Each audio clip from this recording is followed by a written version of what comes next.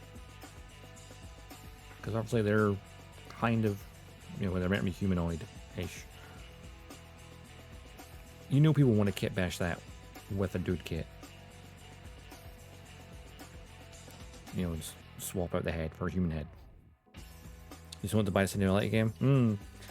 I know, early access starts on Thursday and then normal access starts next week. I'm looking forward to it.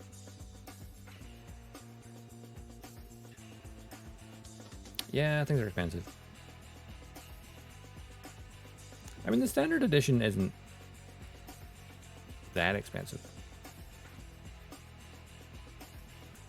The Steam version probably will. Steam games go on sale all the time. The console versions probably again will have sales, but like less frequent. Think about it, we're in January.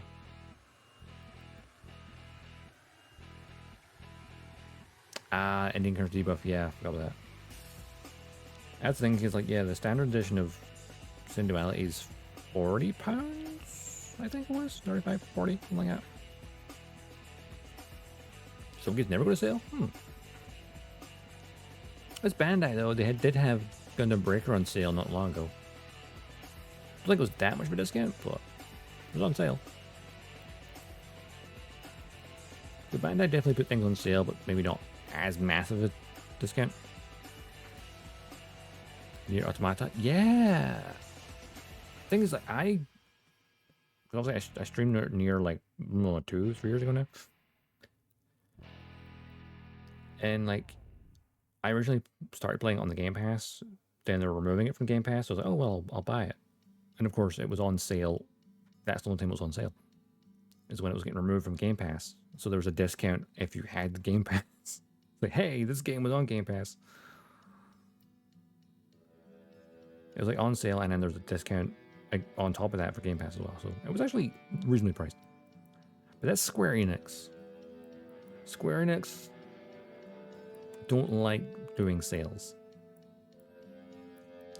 Square Enix are a company that will have, hey, the new Final Fantasy, people are talking about it, people are loving it. But as far as they're concerned, it's doing badly because it doesn't meet their very high expectations of sales. Welcome back, Finn. We finished up our body. Arms are back.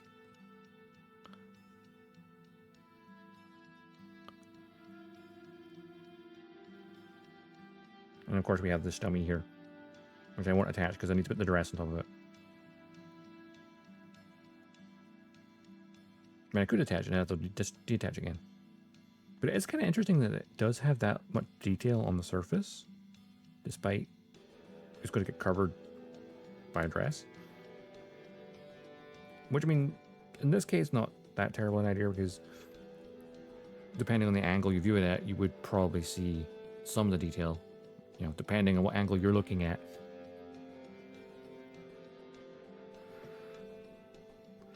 But with the detail on the top piece, that's completely covered by the chest piece plate, but there's still detail underneath it. That part's more weird. That having some detail makes some kind of sense, because depending on the angle, whereas that is completely covered. Doesn't matter about the angle. There's a panel line underneath there for her. Yeah, I think for customization, I think you can probably build her with just the bodysuit underneath. Like she appears in the first episode. Before she gets the dress. Or she actually gets the dress during the first episode, but yeah.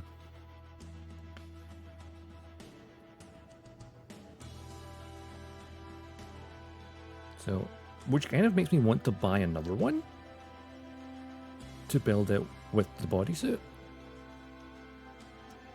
I think that'd be kind of cool. For variety. As well, of course, I mean, you can display her with or without the jacket as well.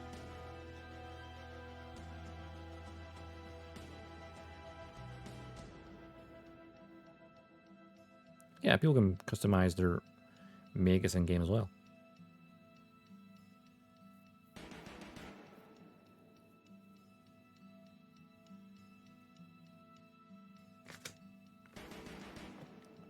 Of course, because I bought the Ultimate Edition, means I get Noir as a Magus in game.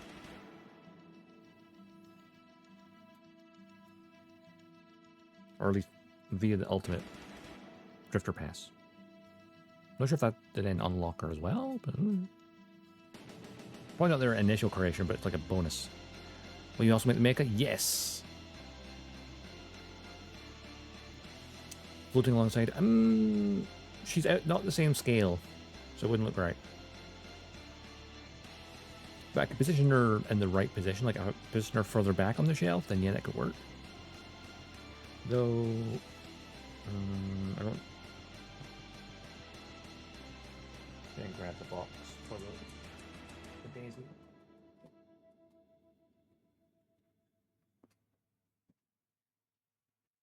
Hang on. Because yeah, got the daisy ogre as well. Though, the angle is a weird angle because I can't get the box up right now. Where are we? Hang on. Camera. Excuse me, Noir. So, I'm not sure how well it's going to zoom. But you see here, the Drifter and the Magus. There's Kanata, the main character of the show, in the cockpit, and there's a little Noir in the back. Obviously, they'll be single color when you get painted, which is why I chose to do her first. Oh no, it's gone blurry again. Because I did that painting before, so.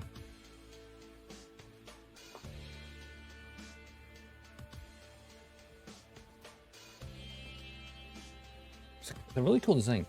I really like in the anime because like its melee weapon's a chain. And so it actually wraps around enemies. It's really cool. You can literally whip it round, chain an ender down, and then fire at it. It's great. It's a big mommy support unit, not the standard support unit. Yeah. Hey, to be fair, when they're appearing outside floating, it's technically a hologram. I guess. But, you know, they also have their Magus abilities. Like a multi-shot and stuff.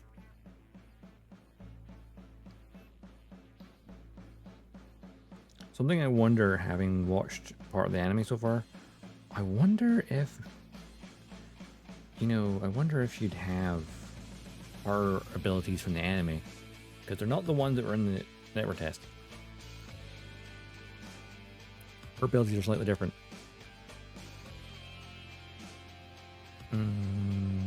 No, it's just literally a chain. There's nothing on the end of it.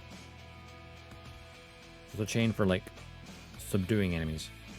Or knocking them back. Restraining them.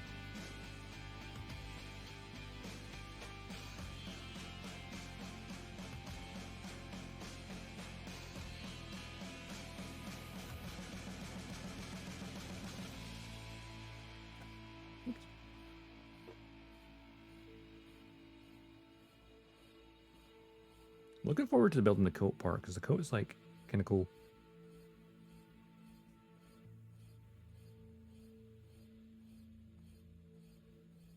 Yeah, I played Ace Combat 6. Ace Combat. Armor Core 6, yes. Played that the day it came out. I loved that game so much. Which weapon I like the most? Ooh. And I can never say no to the Gatling gun. Because putting down rounds down range and staggering targets, so then you can move in with melee attack. Very, very nice. Which melee weapon do I use the most? Scatter bomb. Always had to like the songbird as my rear mounted cannons as well, because big old grenades. Or like the scatter bomb like melee weapon. That thing was kind of interesting. I like good old fashioned. Oh, I like the lance The lance, I love that because it allowed you to close the distance. The lance was great. Because essentially it's just like a really powerful punch. But you impaled someone when you hit them. I always love that.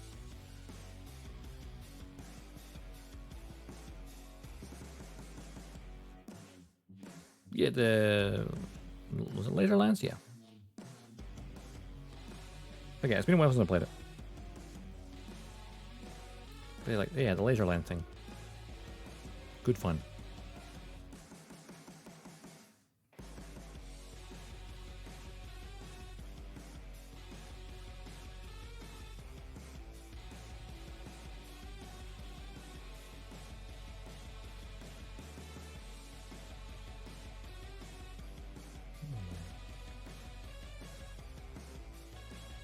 Alright. I am going to wrap it up here for the day. I think upper body plus lower torso is a good place to call it. So I can easily get the legs and then the dress part built, which finishes the main body. Then it'd just be the jacket. So yeah, actually I could definitely easily finish building this next time. That's what I like about the Figure-rise kit. I build it in a relatively, because they're relatively, even though they're more expensive than high grades, they're actually easier to build. Because of obviously the type of character they are. Just a lot of detail. Figure-rise kits are fun. I need to like every so often build a Figure-rise, or one of the 30-minute sisters perhaps. I've got a couple of those.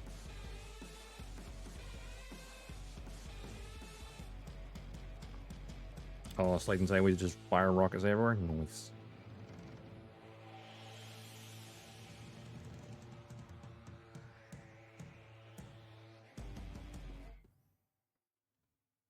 Well, let's see.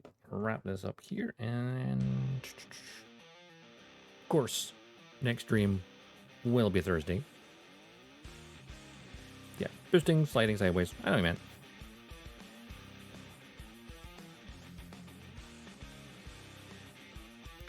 Of course, we'll be streaming on Thursday for early access for Synduality Noir.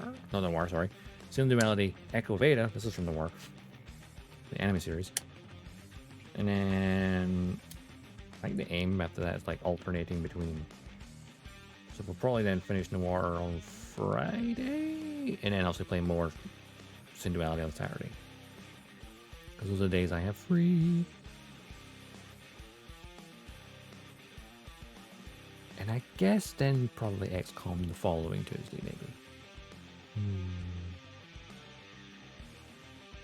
We shall see. But obviously the next stream, Thursday, gonna be Synduality Echo Veda. Don't forget, there is socials and Discord for updates and schedule and all that.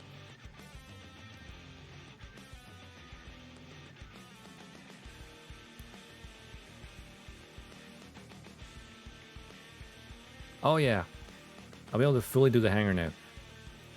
Before the network test was over, I did manage to complete nearly all the level 2 stuff. But I think it goes to level 4 or 5 for the upgrades. Can't remember what it said. Yeah, there's a couple of like things in the living area I didn't do.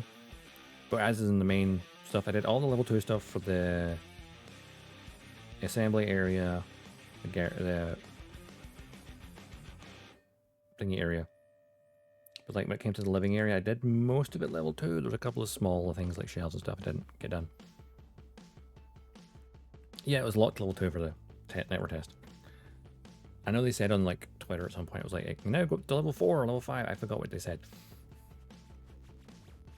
I think it was level 4? I remember. Forgotten. Not to mention, of course, there'll be a lot more things, including like higher tiered equipment and cradles. Because they did add like the rare quality rabbit Mark II. Was it way more? Maybe it was level 5. I know they stated somewhere on Twitter at some point. So that might be level 5 for like each thing.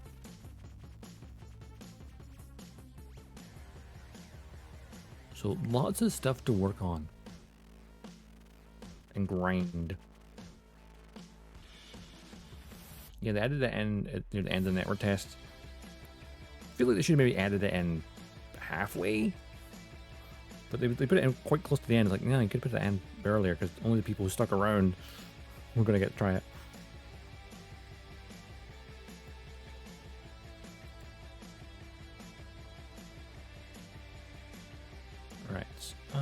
Let's see.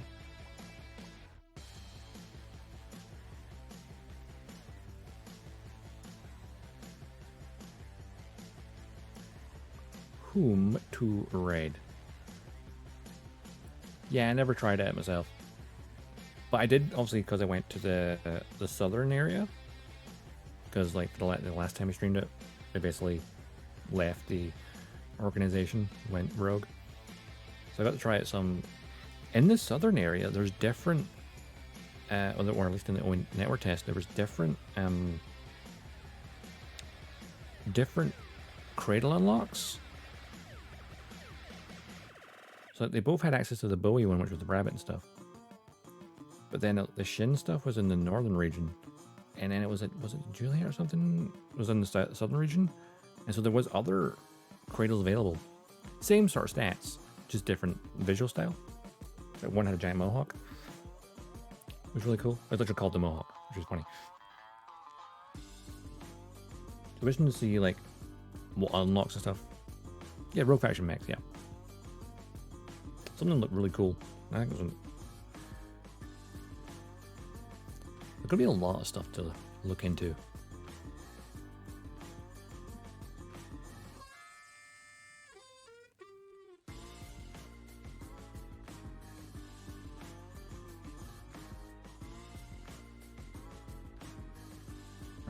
Let's see. Whom are we going to raid? Is always the question. Stag Beetle, that makes sense. Alright, let's see who's on currently.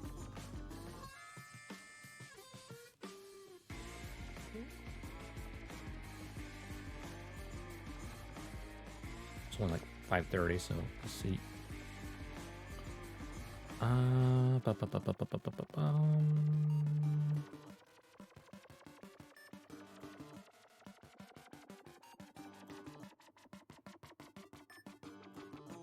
Looking through the miniatures models. Lots of miniatures, not very many models.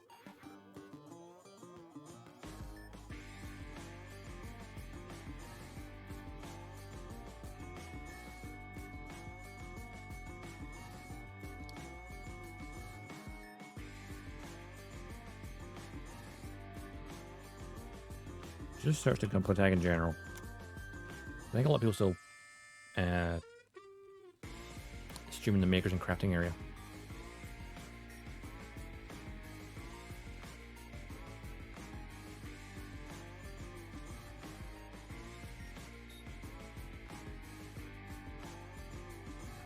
Or I just saw it, the going live notification, one of my friends. So maybe we do that instead.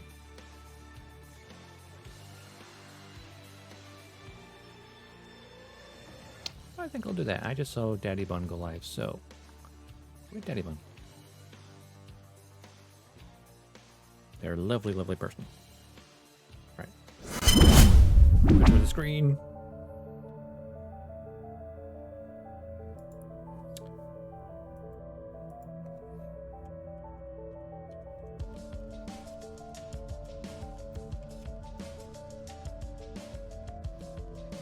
Every time I do this, I say, I should make a command for this raid message instead of typing it every time. Do I ever remember to do it? Nope.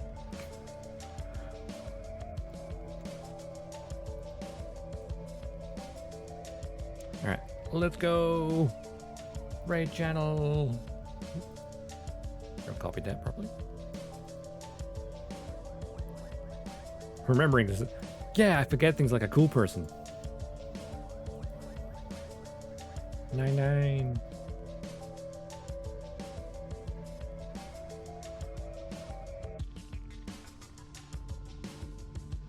Ooh, Daddy Bun's gonna be playing some Marvel Rivals. All right, so I haven't played that. I don't want to.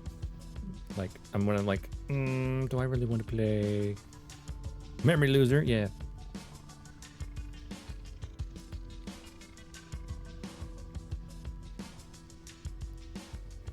Right. Let's go say hi to Daddy Bun, who was, funny enough, the very first VTuber I met. They stumbled across me when I was just a baby streamer.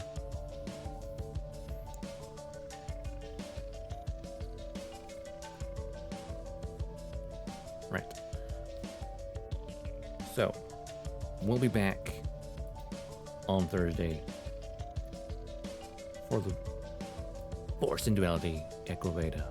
Till then, have an awesome day, have an awesome week, and I'll see you